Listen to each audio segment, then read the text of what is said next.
നമസ്കാരം. അജയൻ്റെ രണ്ടാം മോഷണം എന്ന ചിത്രത്തിൻ്റെ 27-ാം ദിവസത്തെ കേരള ബോക്സ് ഓഫീസ് കളക്ഷൻ റിപ്പോർട്ടാണ് ഇന്നൊരു വീഡിയോ ഭാഗത്ത്. വീഡിയോയിലേക്ക് മുൻപ് വീഡിയോ ലൈക്ക് ചെയ്യുക, ചാനൽ സബ്സ്ക്രൈബ് ചെയ്യുക. ഈ വരുന്ന ഒക്ടോബർ മാസം ധാരാളം ചിത്രങ്ങൾ OTT റിലീസ് ചെയ്യാൻ പോവുകയാണ്. നമ്മുടെ ചാനൽ ഭാഗം പരിശോധിച്ചാൽ നിങ്ങൾക്ക് ആ വീഡിയോയ്ക്ക് കാണാൻ വേണ്ടി സാധിക്കുന്നതായിരിക്കും.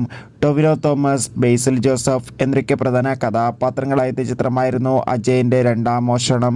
ചിത്രത്തിന് മികച്ചൊരു പോസിറ്റീവ് റെസ്പോൺസ് തന്നെയാണ് ഇപ്പോഴും പുറത്തുവന്നുകൊണ്ടിരിക്കുന്നത്. അതുകൊണ്ട് തന്നെ എല്ലാ സിനിമാ പ്രേമികളും ഒരേപോലെ ചിത്രത്തിൻ്റെ ഓരോ കളക്ഷൻ റിപ്പോർട്ടും അറിയാൻ വേണ്ടി കാത്തിരിക്കുകയായിരുന്നു. ചിത്രത്തിന് 27-ാം ദിവസം മികച്ചൊരു ബുക്കിംഗ് തന്നെയാണ് കേരളത്തിൽ നടക്കുന്നത്. അതുകൊണ്ട് തന്നെ 1 കോടി 1.5 കോടിക്ക് അടുത്ത് വരെ 27-ാം ദിവസവും കളക്ഷൻ നേടിയെടുക്കാൻ വേണ്ടി സാധിക്കുമെന്നാണ് ട്രാക്കിംഗ് റിപ്പോർട്ടുകൾ സൂചിപ്പിക്കുന്നത്. കാത്തിരിക്കാം ചിത്രത്തിൻ്റെ കൂടുതൽ ബോക്സ് ഓഫീസ് കളക്ഷൻ റിപ്പോർട്ടിനായി.